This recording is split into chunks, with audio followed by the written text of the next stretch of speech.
حبايبي الحلوين، ما ينفعش موسم الزيتون يجي ومملحش برطمان حتى لو كان زقنن.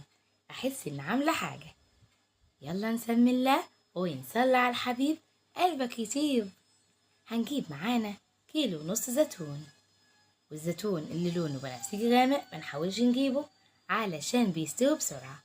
عايزه الزيتون بتاعك يقعد افضل وقت طويل، ما تشقهوش بالسكينه ولا تفدغيه. عايزة يستوي بسرعة، هتفدغيه أو تشيلي النوايا منه. أنا عايزة نص نص، يعني هنشق الزيتونة كده بعد ما يتغسل كويس قوي وهنسيبه على جنب. تمام، بشوية مية، وندلق من عليه المية كل شوية علشان نغير من عليه المية علشان المرارة بتاعته تروح. تمام، شقتين صغيرين كده في الزيتونة علشان يستوي بسرعة ويشيل المرارة بتاعته بسرعة. منجيبش الزيتون اللي هو البنفسجي ده، اسمه زيتون تفاحي. عايز الزيتون يقعد معاكي رمضان، هاتي العجيزي بيقعد حبة كتار من السنة للسنة. تمام.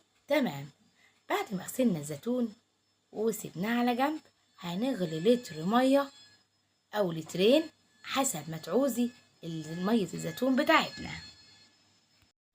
ونسيبها تبرد خالص علشان الزيتون بتاعنا يبقى متعقم. هنجيب بقى صلاة بينا على النبي. الزيتون بتاعنا خلاص حطيناه على جنب. هنجيب الكبة بتاعتنا وننزل بفلفاية حمراء مش حراقة، وفلفلة زيها خضرة. تمام، وقرون شطة بقى، الزيتون بيحب الشطة. وهتكوني عصرة نص كيلو ليمون، الزيتون بيحب الشطة والليمون علشان لونه يفتح.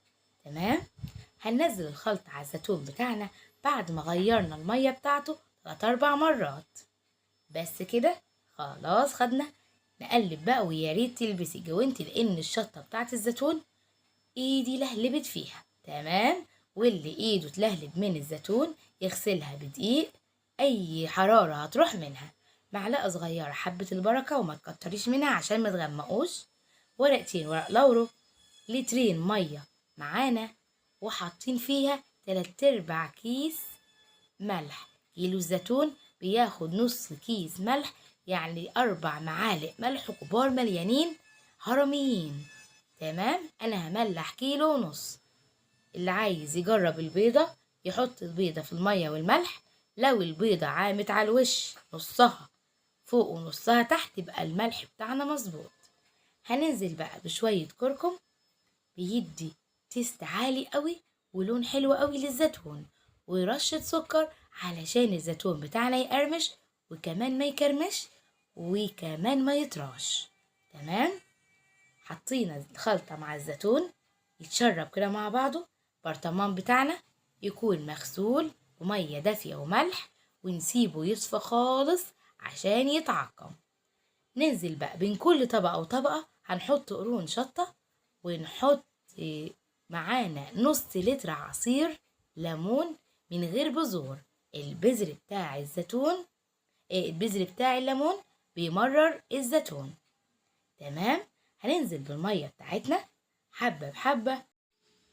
غطينا برطمان الزيتون بالمية، هننزل بقشر الليمون كله على الوش عشان طبقة الأبيض ده يبقى كله فوق عند الليمون. وحاولي لما تبقى تجيبي زيتون ما تجيبيش إلا بمعلقة، ومعلقتين زيت على الوش عشان ما يعملش عفونة. كده عملنا الزيتون مفيش فيه غلطة. لو مشيتي بكل التكتيكات دي مش هيبوظ منك. كيسة بلاستيك هنغطي الأول البرطمان، بعد كده هنقفل عليه من الهوا خالص. ممنوع تفتح عليه غير لما تحس ان لونه غير، وكمان مسافة 1.5 شهر. تمام، هنقعده في الطبق بتاعه علشان ما يتنفسش وينزلش مية يبهدل لنا الدنيا في الدولاب بتاع المطبخ. ولو عجبكم الفيديو لايك وشير وتعليق ودعوة حلوة من قلبكم.